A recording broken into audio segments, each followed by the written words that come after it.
Diezani Alison Madueke held sway as Nigeria's Minister of Petroleum Resources between April 2010 and May 2015. However, shortly after the expiration of the government in which she served, there was a series of accusations bordering on corruption against key officials of the administration.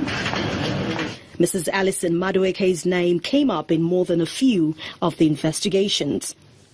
According to EFCC officials, although the former minister has continued to deny any financial misdeed, insisting she is being severely maligned and persecuted by the EFCC, the strength of weighty evidences placed before Nigerian courts has led to a string of judicial pronouncements ordering the forfeiture of all allegedly ill-gotten wealth linked to her to the federal government of Nigeria. The EFCC, in the course of investigation, traced another property valued at $37.5 million to the former minister in Banana Island, Lagos. She was said to have purchased the 15-story building, which comprises 18 flats and 6 penthouses, between 2011 and 2012 from the developers YF Construction and Real Estate.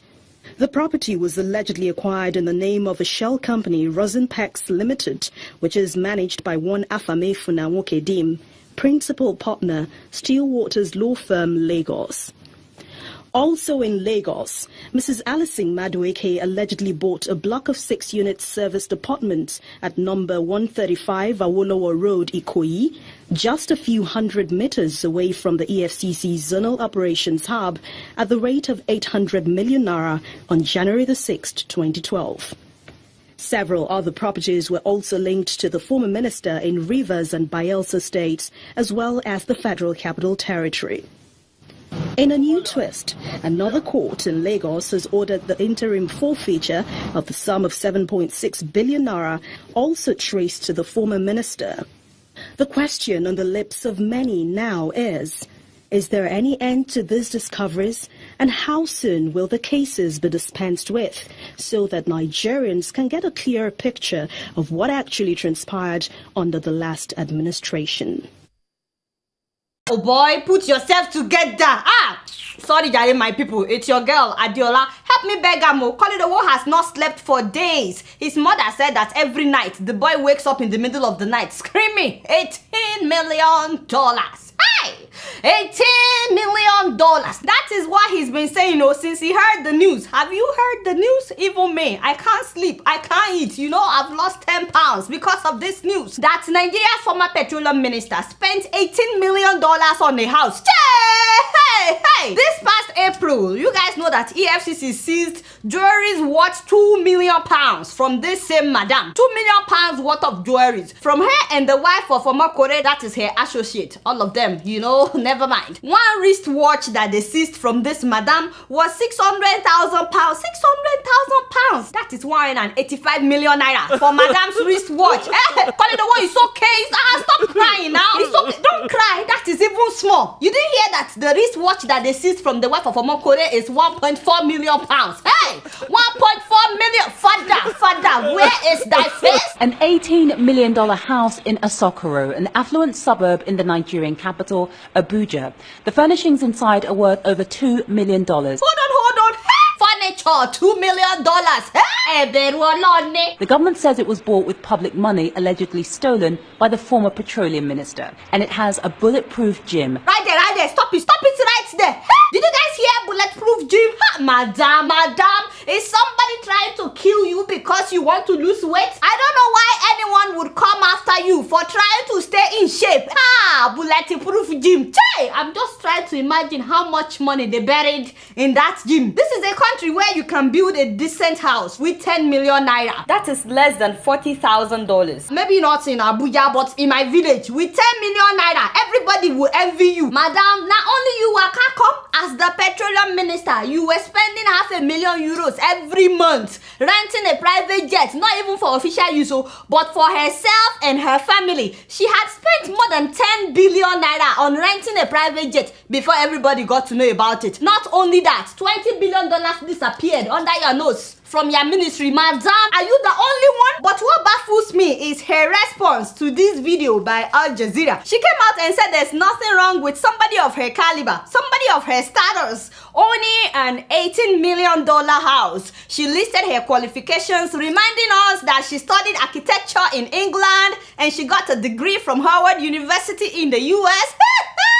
And then she said that even market women in Bodija have jewelries. I said, hey, don't beg me. Don't beg me, George. Madam, with due respect, you have no shame. You have no shame. So you want to remind us of your caliber. You want to remind us of your status. The owner of Facebook, Mark Zuckerberg, what is his name? The guy spent $7 million on his house. He bought other houses around him and rented them back to their owners. But his own house is $7 million. This is a guy that could spend $1 billion on a house. $7 million. It's not even half of what you spent on a house in Abuja, Nigeria.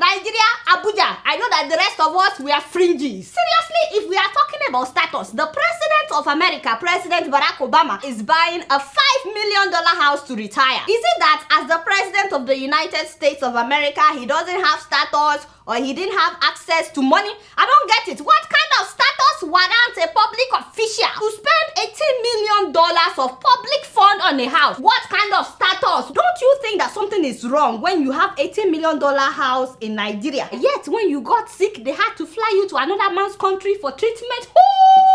Apart from buying expensive watches, renting private jets, having a bulletproof gym, what did you do to benefit the people around you? At least we know that you are from Niger Delta, River State. Common borehole. I didn't hear that you donated to Niger Delta. And I didn't hear that you built one school. In case you guys don't know, this man is the president of Shinshin Educational Foundation in China with $10 million. Just $10 million. His foundation built 342 schools in rural parts of China. 342 schools with $10 million. And these are schools that are well equipped with computers. Nice schools. I just want you guys to know what could have been done with this $18 million that she spent building one house in Abuja. People have not been paid salaries for months. You are saying that it's not a big deal for you to have $600,000 watch? Girl, please stop insulting the market women of Bodija. They don't have £2 million watch. Seriously, if this woman spent $15 million, just $15 million on a cancer center in Nigeria, she would save so many lives. You know, the cocoa of the matter is as soon as you are well, because you know she's treating cancer in London. As soon as you are well, people want you to come back home. They can't wait to see you. That is how much they love you. By the way, speaking of Niger Delta, the Avengers said that the reason that they are blowing up pipelines in Nigeria is because Nigerian government has continuously ignored the Niger Delta when it comes to development. I said, what the heck? Like, really? Don't get me wrong. I'm not saying that the Niger Delta should not be developed. By all means, please develop the Niger Delta. That's where we get the oil from. I'm just saying that this is when you just realize that they did not develop Niger Delta. Jonathan is from Niger Delta. When he was the governor of the Bayelsa State, this man spent $1 million, money that was meant to alleviate poverty in Niger Delta. He used it to invite Beyonce and Jay-Z to come and perform. And these people did not blow up pipelines because of that. When Ibori was the governor of Bayelsa State, he took all the money meant for the development of Niger Delta to London, buying cars, buying houses. They didn't blow up pipelines because of what Ibori did. Alamesia did the same thing. He looted the Niger Delta. These people did not blow up pipelines. Jonathan, a son of Niger Delta, was president for 5 years, 5 good years. He did not clean up the oil spillage in Ogoniland. Jonathan did not develop the Niger Delta. All he did was to bribe militants so that they would not blow up pipelines. There was no Niger Delta Avengers at that time to organize themselves to be blowing up pipeline because of what Jonathan failed to do. It's like they don't have a problem with their own children, the sons of the soil, squandering money. But now that the person there is not from Niger Delta, you just realize that they did not develop Niger Delta, and you want me to believe this has nothing to do with tribal issues? And this is the person that is trying to clean up the oil spillage. I don't get it. So if Jonathan had won the last election, would there be a Niger Delta Avengers? I doubt it. And where is President Jonathan in all of this? And I did very well also to curtail corruption. We made sure that the area of fertilizer subsidies we clean up, and the whole corruption there was removed. Anyway, all I'm saying is it would be good if President Jonathan can just talk to the Niger Delta Avengers at this time. And why do you keep distracting me? What is it? What do you want? Everyone is ambitious. I'm ambitious. Like, I want to be the president of the Federal Republic of Nigeria. Araburuku. This is why you interrupted my show? What is wrong with you? This is why you've been disrupting my speech? This is what you wanted to play? Okay, you want to be? I will be. When? I will be. When will that happen? When we get to that bridge, we'll cross it. Do you think I do stupid jokes on my show? God will punish you. As I was saying, sorry, Jare Uncle, I wish you good luck in your dreams of becoming the president of the Federal Republic of Nigeria. Don't mind enemies of progress, by the way. People that don't believe, don't mind them. I want to be the president of the Federal Republic of Nigeria. Get out!